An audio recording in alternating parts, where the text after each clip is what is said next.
Mohon maaf nih Mr. Kem. Iya, Orang tua dari Mr. Kem ini buta huruf. betul sekali, betul. Dan satu-satunya anak muda yang pertama kali lulus S1 di desa Betul di desa saya. itu Mr. Kem. Betul, betul. Karena orang tua saya itu buta huruf, bapak ibu saya berdoa semoga saya lebih baik gitu. Dalam arti pendidikan. Ya jualan jangkrik ini ya cikal bakal saya punya usaha bisnis sekarang ini. Iya, gimana ceritanya? Jadi ketika SMP ya, saya untuk membeli buku itu gak punya. Kita jangan fokus pada rintangan, fokuslah pada mimpi. Maka rintangan itu nampak kecil. Kalau kita fokus sama rintangan, mimpi itu nampak kecil. Nah, mimpi saya sederhana, ingin bermanfaat untuk orang lain.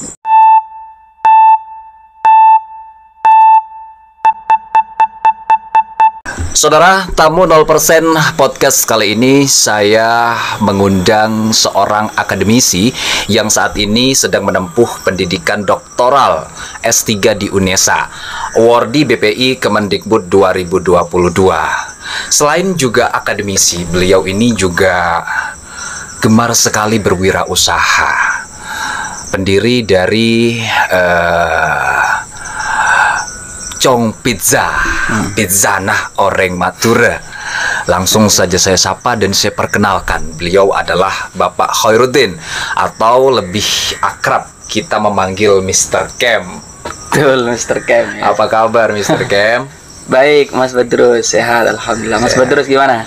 Alhamdulillah juga diberikan kesehatan. Dan perlu diketahui, Mr. Kem ini adalah salah satu dosen saya yang tidak pernah menjustifikasi mahasiswa, terlebih khusus saya, bahwa kamu walaupun kuliah di dunia pendidikan, you nilainya harus tinggi dan harus jadi ini. Kalau nilaimu anjlok, maka masa depanmu nggak pernah sama sekali. Karena tidak semua orang itu bisa dalam bidang semuanya. Oke. Ya, Mas Badrus ini cocoknya di bidang ini ya. Contoh sekarang punya podcast ya, MC juga, public speaking, dan ada di TVRI. Nah itu bidangnya gitu lah. Karena begini loh Mr. Kem, sebelum kita ngobrol lebih jauh nih Mr. Kem ya, ada juga nih Mr. Kem, salah satu dosen.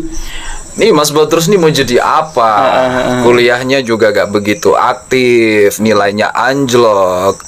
Ini mau jadi apa? Sampai saat ini saya ingin. Iya. Oke, saya ingin tahu terlebih dahulu. Oke. Mr. Kem, nih gimana ceritanya sehingga Mr. Kem ini dijulukin Mr. Kem? Apa sih arti dari Mr. Kem itu? Iya.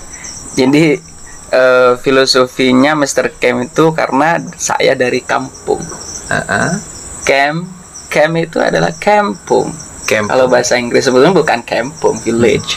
Because saya pengajar bahasa Inggris, ya saya perkenalan, I'm from kampung, dan camp itu yang melekat di saya. Saya dari desa, anak kampung, anak petani, ya. Dan saya tidak ingin melupakan ketika saya sukses, ya kata orang-orang saya sukses, saya tidak lupa bahwa saya dari kampung. Dan kampung itu yang membentuk karakter saya. Karakter untuk menjadi pejuang, ya. Karakter untuk mandiri, karakter untuk bermanfaat, itu ada dari kampung.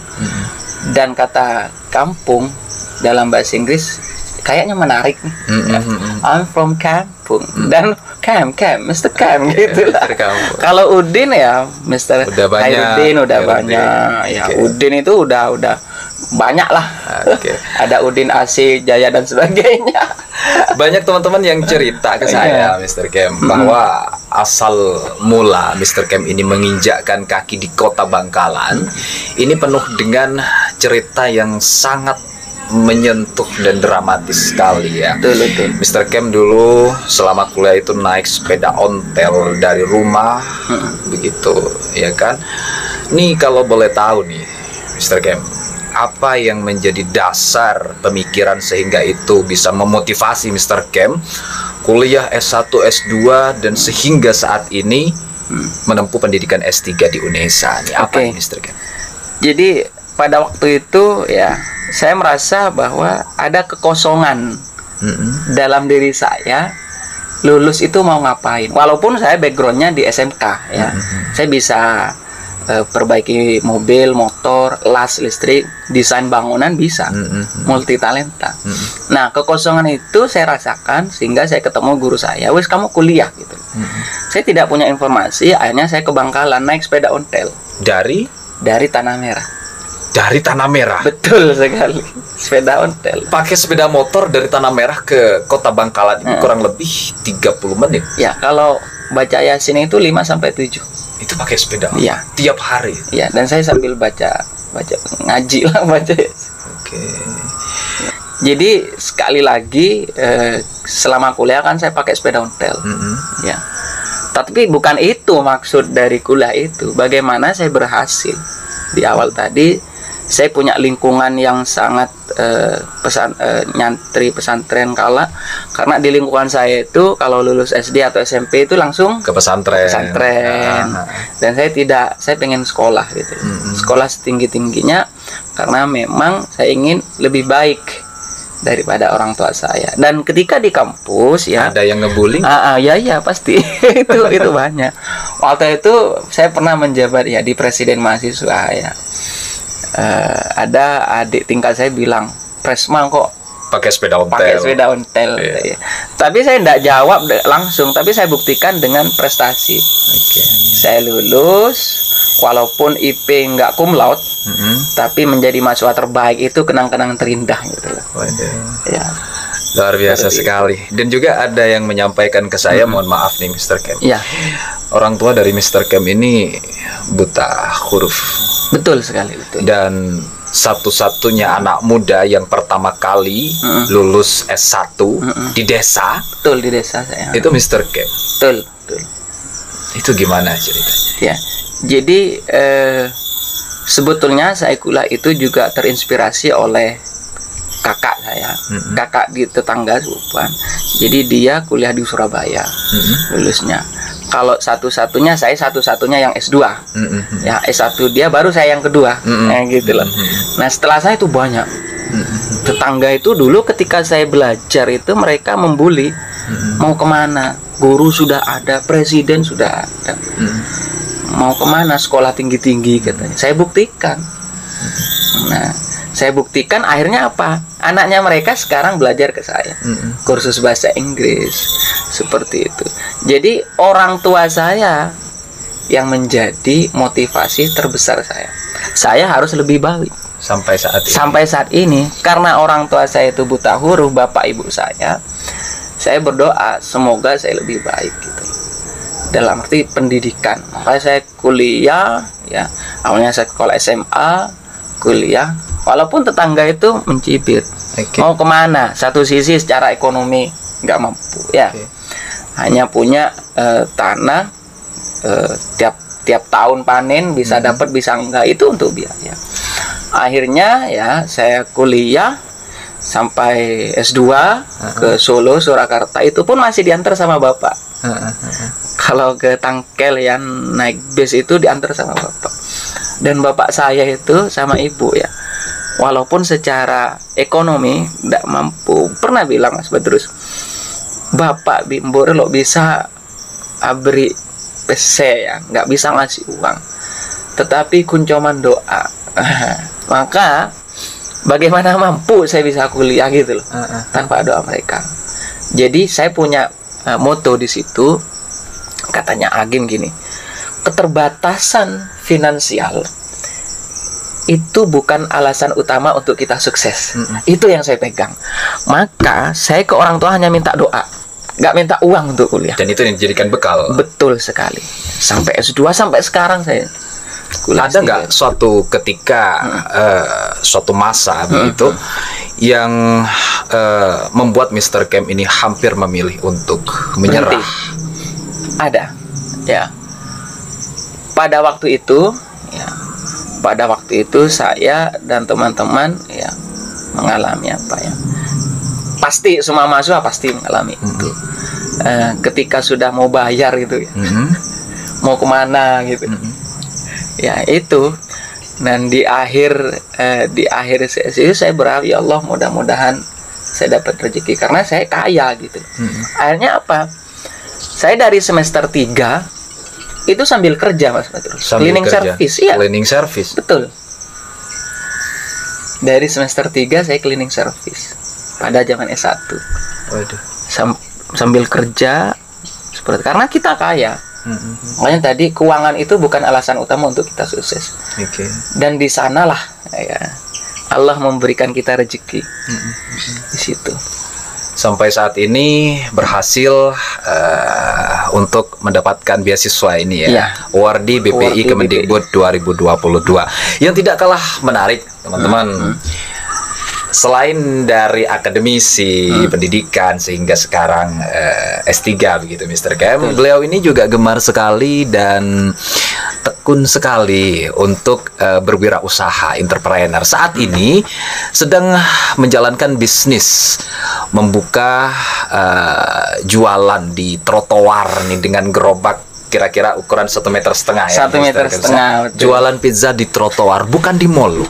Bukan di mall. Kita doakan semoga nanti bisa ada di terus berkembang. Oke, sebelum kita ngobrolin terkait dengan entrepreneur, terlebih dahulu saya ingin tunjukkan seperti ini suasana bagaimana jualan pizza Mr. Kem di trotoar. Tonton ini.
Kita tadi sudah menonton bagaimana Chong Pizza di trotoar. Nih, saya pengen tanya, Mr. Kem, apa yang menjadi dasar pemikiran Mr. Kem? Ini kan udah S3, bentar lagi doktor, begitu kan? Dan juga di dunia akademisi, Mr. Kem ini dosen. Kenapa?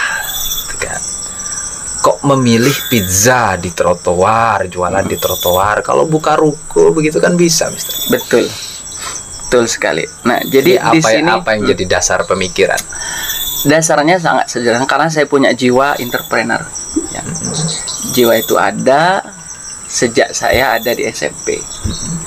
Nah, perlu Mas Badrus ketahui dan tidak semua orang tahu ini, bahwa zaman SMP saya pernah jualan jangkrik. Jualan jangkrik? Betul. Jualan jangkrik gimana, Mister? Lucu kan?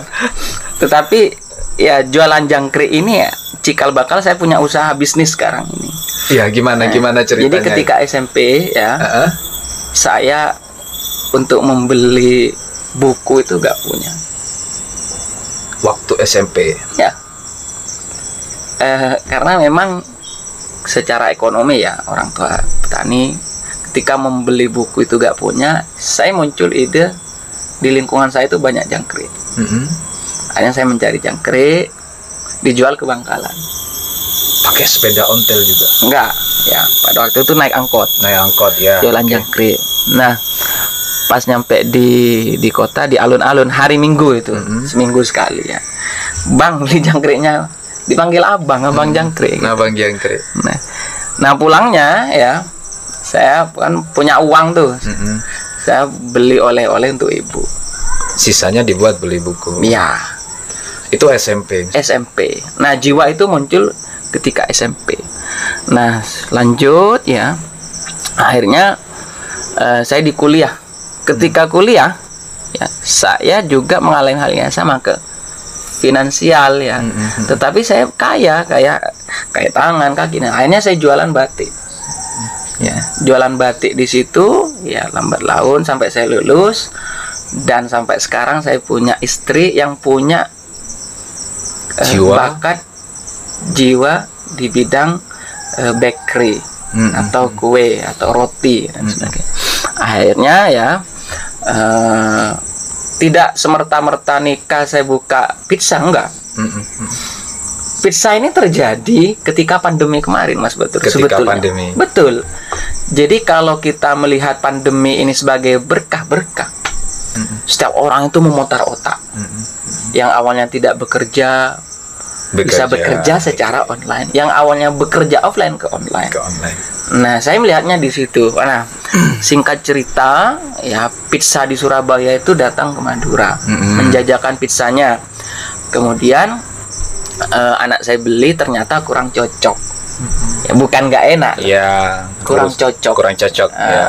Akhirnya istri saya bilang, saya bisa bikin. Yang bikin anak saya cocok. Saya bawa ke kampus. Jiwa bisnis saya muncul. Jadi sambil kuliah S3 sambil jualan pizza. Secara online pada waktu itu selama 1 tahun saya online. Minat banyak. Akhirnya saya punya rencana kita buka stand. Istri nggak mendukung awalnya. Masa gitu.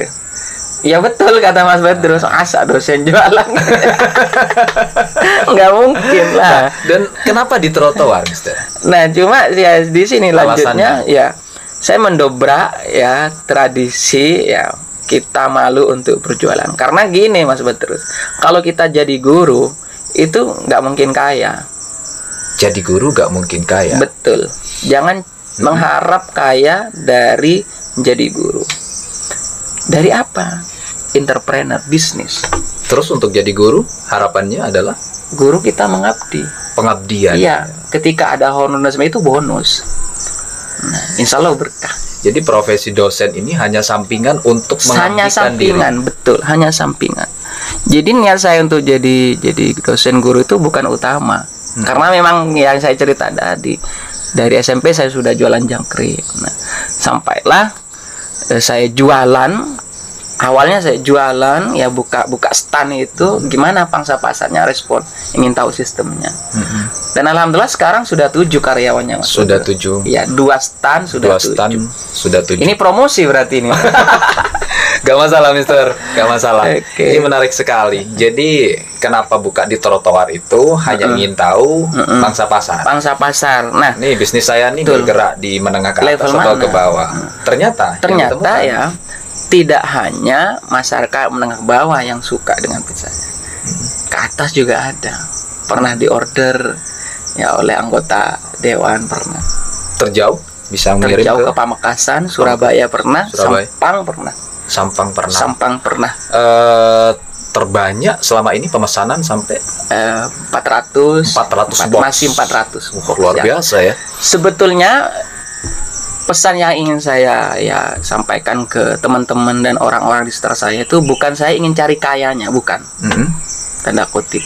Tetapi saya ingin bermanfaat sama orang lainnya, Mas Putrus. Bermanfaat untuk orang. Membuka lapangan kerja baru. Bayangkan, stand 2 karyawan 7. Bagaimana kalau 20? Akan ada 140. Iya. Ada informasi Mr. Kem juga membuka private class untuk bisnis. Jadi konsep hidup saya, Mas Petrus, adalah ingin bermanfaat. Khairun nas anfa'uhum linnas.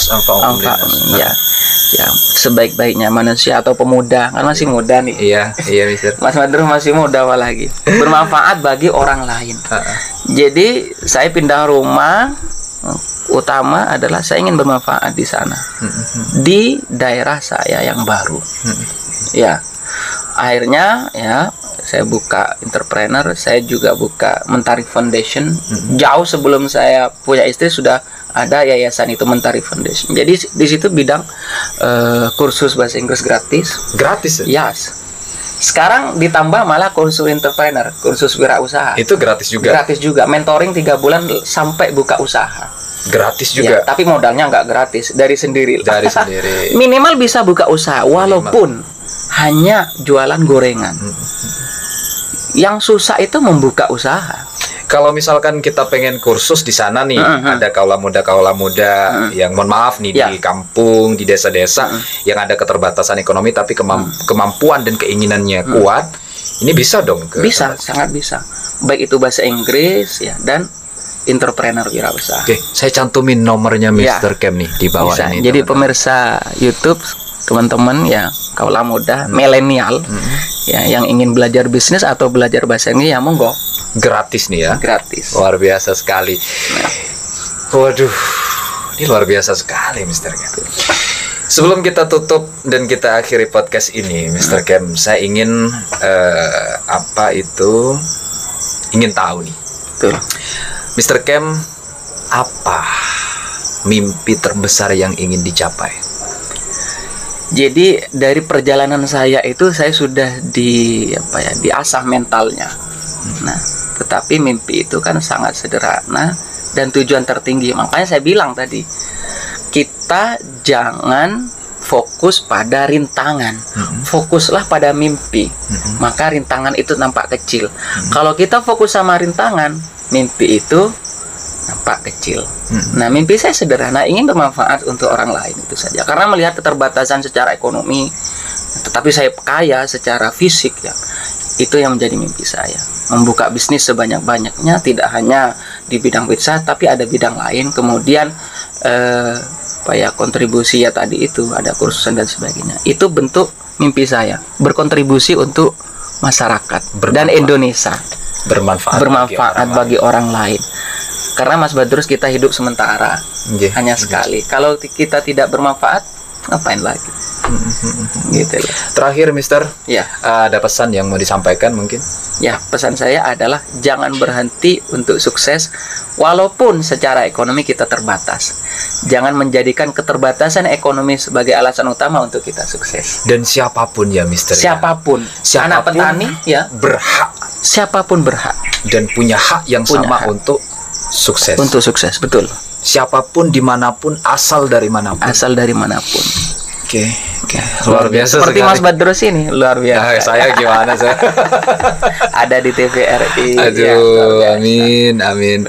Oke, baik, terima kasih teman-teman. Semoga ini dapat memberikan satu sentuhan semangat ya dan juga inspirasi terutama kepada seluruh pemuda-pemuda yang ada di kampung-kampungnya. Betul. Di desa-desa. Ayo bersama-sama kita rebut kesuksesan. Kita semua berhak untuk sukses. Untuk Indonesia Emas 2045. Karena kita tidak ada yang tahu siapa yang menjadi gubernur berikutnya, siapa yang menjadi dosen berikutnya, siapa yang menjadi presiden.